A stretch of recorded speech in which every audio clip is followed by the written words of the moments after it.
እግርህ ከጉልበት በታች ይቆረጥ ተባለ።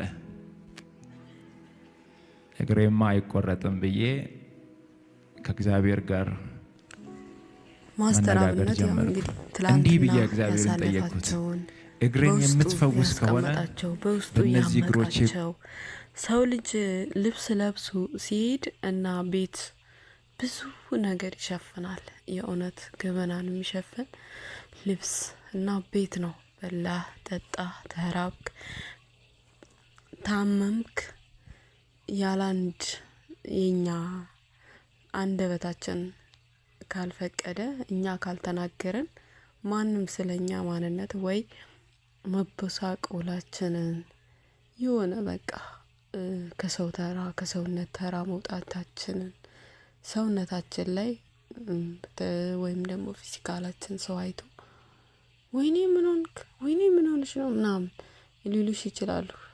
ግን ያ ከልብስሽ ስር ያለው ያ ቤትሽ ውስጥ የምታሳልፊው አንቺና አንድ የፈጠረሽ አምላክ ብቻ ነው የሚያውቀው። እና ያው ያሳለፋቸውን ብዙ ህመሞች ብዙ ታሪኮችን ዛሬ ላይ ቆሞ እሱ ለኛ ይህንን ነገር ማለቱ ለሁሉም ሰው ይማራል። እቺ ዓለም ከንቱ ናት የእውነት። እና ሳለን ምንም ሆነ ሳለን እግዚአብሔር አቁሞን እግዚአብሔር አድኖን እኛ ደግሞ ለሰዎች መልካም ነገር ማድረግ መቻል አለብን በምንችለው አቅም። ያው እንግዲህ ሆስፒታል ሄዶ በጸና ታሞ ይቆረጥ የተባለው ነግሩን እግዚአብሔር ቸር ነው አድኖት በእነዚህ በእግሮቼ ካቆምከኝ ላገለግልህ ብሎ እንግዲህ ለአምላክ ቃል መግባት ማለት አስባችሁታል። ያው የፈጠረንም የሚያኖረንም የሚያድነንም ብናቅ አንድ አምላክ ነው። ያው ሁላችንም ስንኖር ዓለምን ብቻ ጨብጠናት እኛ ብቻ አግኝተን እኛ ብቻ በልተን እኛ ብቻ ጠጥተን በቃ እንጃ ምን ሞት ራሱ አይመስለንም እኮ። ግን እግዚአብሔር እንዴት ነው ለደቂቃም ለሰከንድም ዞር ካለብን የለንም እኛ። እና ሁሉም ቢሆን ቅን ልቦና ይስጠን።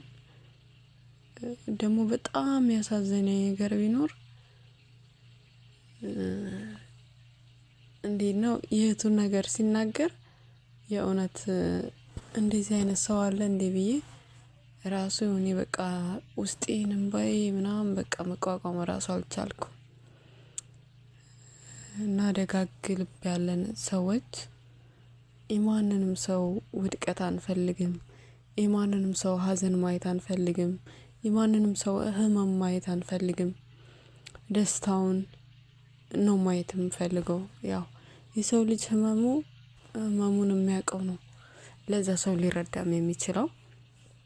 እግዚአብሔር ደግሞ መልካሞቹን ያብዛልን። እውነት በኢትዮጵያ ላይ ስንት እናቶች ስንት ሀገራት እየዞሩ የእውነት ብቻ የማስተር አብነት በጣም የሚለይ ነው። በጣም ማለት ነው ምርጡ ወጣት እግዚአብሔር ደግሞ በሙሉ ጤናው ተመልሶልን ቆሞልን ትላንት ያቆመው አምላክ ነገም ተነገ ወዲያም ወደፊትም ከዛም አቁሞት ለምስጋና ያብቃው። ሁላችንም በምንችለው አቅም ያው እሱ በጸሎት ከናንተ ምንም አልፈልግም በጸሎት አስቡኝ ነው ያለው። ሁላችንም እንጸልይ።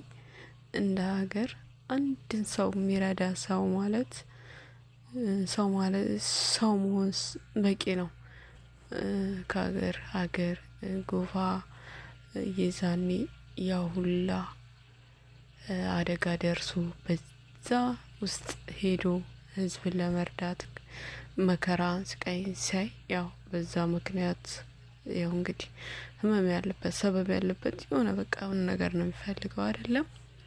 ራሳችንን ካልጠበቅን ያው ብዙ ነገሮችን ሰው አንዳንዴ ለሰው ብለንም ብዙዎቻችን ራሳችንን እናጣለን። ነገር ግን ያው ሰውን ለመርዳት ስንል ያው ሁሉም ነገር ችግራችሁን ካወቃችሁ እንደዛ ላለመሆን የባሰ ነገሮችን ላለማባባስ ብንጠነቀቅ ጥሩ ነው ባይ ነኝ።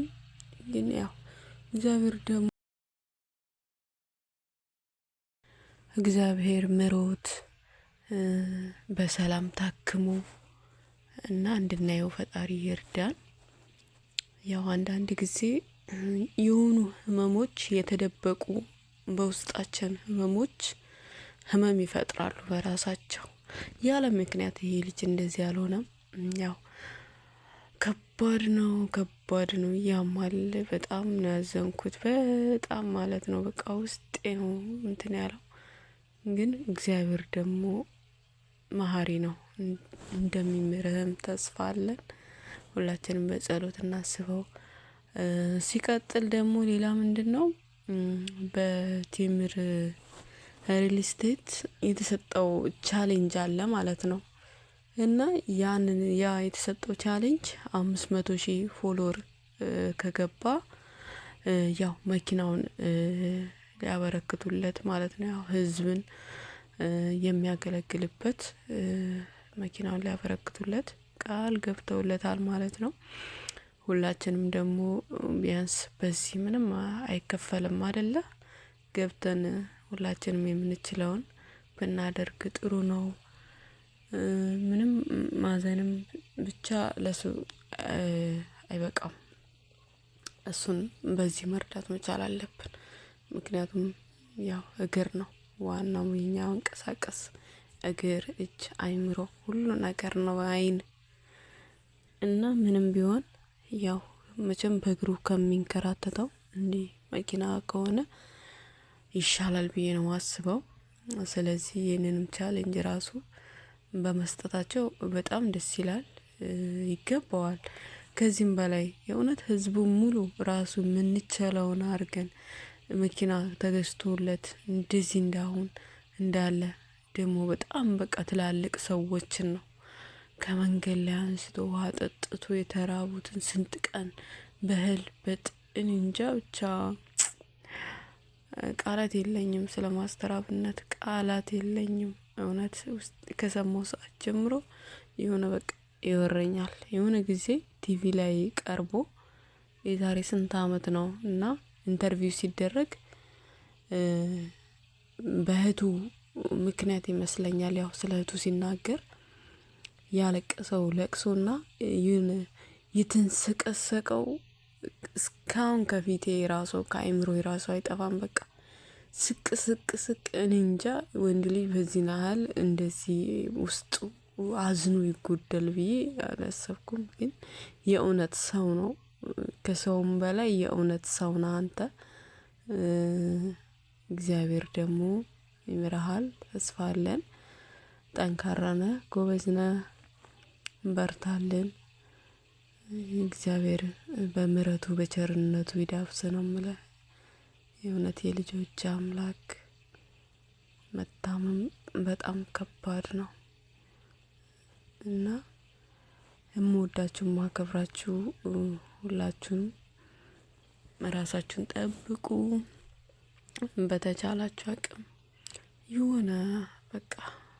የሆነ ህመም በውስጣችሁ ካለ ያ ህመም መልሶ ህመም ይፈጥርባችኋል። ሁሌም ያንን ነገር የሚያማችሁን ነገር እንዴት ነው በቃ አሳልፋችሁ ለመድኃኒዓለም በቃ ለፈጠራችሁ ለምታምኑት መስጠት ነው። ገባችሁ? ምክንያቱም ሁሌም ያ ነገር ስታስቡ ሌላ ችግር ይፈጠርባችኋል እና ለመኖር ስትሉ ነገ ለተሻለ ነገር ላይ ለመድረስ ስትሉ ሁሉም ነገራችሁ ነጻ ሰላም መሆን አለበት።